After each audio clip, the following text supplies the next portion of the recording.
गुजरात के चुनाव में बम्पर जीत के बावजूद हिमाचल प्रदेश की हार ने बीजेपी की जीत के जश्न को फीका कर दिया है। पहाड़ी राज्य में सत्ता गंवाने के बाद भगवा पार्टी हार की समीक्षा करने में जुटी हुई है। शुरुआती रिपोर्ट के मुताबिक संगठन में गुटबाजी की वजह से बीजेपी सत्ता से दूर रह गई। हमीरपुर समेत कई जिलों में पार्टी का खाता तक नहीं खुला। रिपोर्ट के मुताबिक चुनाव परिणाम आने के बाद अमित शाह ने राष्ट्रीय अध्यक्ष जेपी नड्डा और संगठन महासचिव बीएल संतोष के साथ हार को लेकर के चर्चा भी की।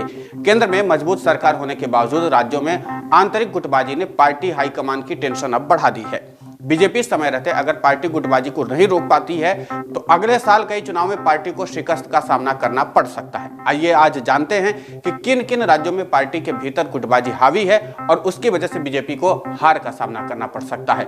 2018 में सत्ता गंवाने के बाद से बीजेपी राजस्थान में गुटबाजी लगातार जारी है। पूर्व सीएम वसुंधरा राजे और केंद्रीय मंत्री गजेंद्र सिंह शेखावत के बीच अब भी अदावतें की खबरें लगातार आती हैं। प्रदेश अध्यक्ष सतीश पूनिया के खिलाफ भी वसुंधरा गुट लगातार मोर्चा खोले हुए रहता है। जुलाई 2021 में शेखावत पूनिया के खिलाफ बयान देने की वजह से बीजेपी ने वसुंधरा के करीबी और पूर्व मंत्री रोहिताश शर्मा को पार्टी से निकाल दिया था। हालांकि गतिरोध तब भी नहीं रुका। इसी साल राज्यसभा चुनाव में वसुंधरा के करीबी विधायक शोभा रानी ने पार्टी के खिलाफ जाकर के क्रॉस वोटिंग कर दिया। वसुंधरा राजस्थान की 2 बार की सीएम रह चुकी हैं। जनता के बीच उनकी अच्छी पकड़ मानी जाती है। वसुंधरा के बेटे दुष्यंत अभी भी झालवाड़ से सांसद हैं।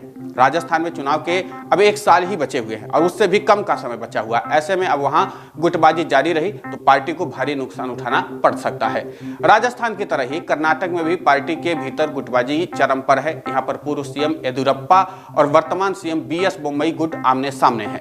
ऑपरेशन लोटस के तहत 2019 में सरकार बनाने के बाद बीजेपी ने येदियुरप्पा को सीएम बनाया था। जुलाई 2021 में पार्टी ने येदियुरप्पा को हटा करके बीएस बोम्मई को राज्य का नया सीएम बनवाया। इसके बाद से ही येदियुरप्पा गुट हाईकमान और सीएम के खिलाफ मोर्चा खोले हुए है।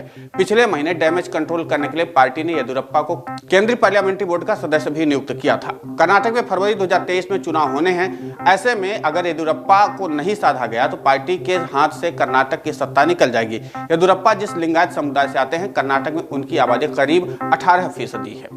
2018 के चुनाव में हारने के बावजूद ऑपरेशन लोटस के तहत बीजेपी मध्य प्रदेश में भी सरकार बनाने में कामयाब रही। पार्टी ने फिर से शिवराज सिंह चौहान को राज्य का मुख्यमंत्री बनाया। साथ ही हाईकमान ने नरोत्तम मिश्रा का भी कद बढ़ा दिया।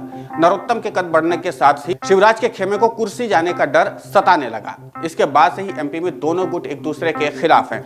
अंदरूनी तौर पर हमलावर भी हैं। मई में सीएम हाउस में एक कार्यक्रम के दौरान नरोत्तम को जब बोलने का मौका नहीं मिला तो उन्होंने मंच छोड़ दिया।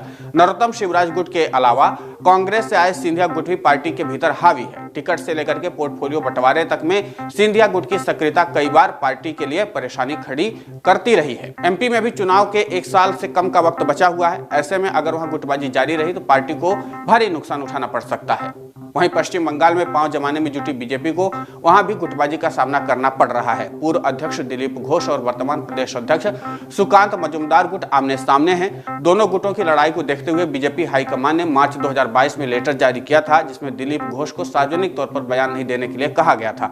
2019 के लोकसभा चुनाव में बीजेपी ने बंगाल में 18 सीटों पर जीत दर्ज की थी। 2021 के विधानसभा चुनाव में भी पार्टी ने ममता को कड़ी टक्कर देते हुए 73 सीटों पर जीत दर्ज की थी, लेकिन 15 महीने में ही 7 विधायक अब तक पार्टी छोड़ चुके हैं। 2018 में भी बीजेपी को करारी हार का सामना छत्तीसगढ़ में भी करना पड़ सकता है और पार्टी ने संगठन को फिर से मजबूत करने के लिए कई नए प्रयोग भी किए, लेकिन गुटबाजी की वजह से सब फेल हो गया। यहाँ पूर्व सीएम रमन सिंह और पूर्व नेता प्रतिपक्ष धर्मलाल कौशिक, पूर्व अध्यक्ष विष्णुदेव साय गुट सक्रिय है।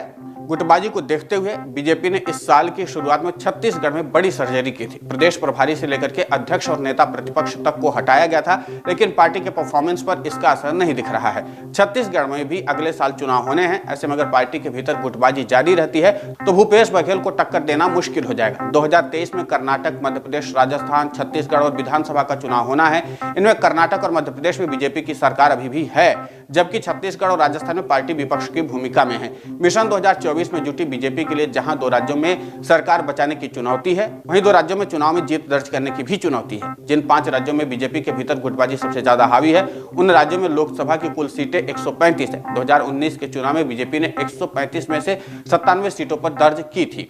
राजस्थान, कर्नाटक और मध्य प्रदेश में पार्टी की एकतरफा जीत हुई थी। 5 राज्यों के अलावा भी कई राज्यों में बीजेपी के भीतर गुटबाजी चरम पर है, लेकिन दिल्ली यानी हाईकमान के डर से नेता खामोश हैं। कई राज्यों में साइडलाइन पड़े नेता भले कोई बयानबाजी न कर रहे हो या बयान न दे रहे हो, लेकिन वे जमीन पर पूरी तरह से निष्क्रिय हैं। पार्टी को इसका भी नुकसान उठाना पड़ सकता है। हमने आपके सामने उन 5 राज्यों की तस्वीर पेश की है जहां पर गुटबाजी की खबरें लगातार आ रही। फिलहाल इस पूरे घटनाक्रम पर आपकी प्रतिक्रिया क्या है?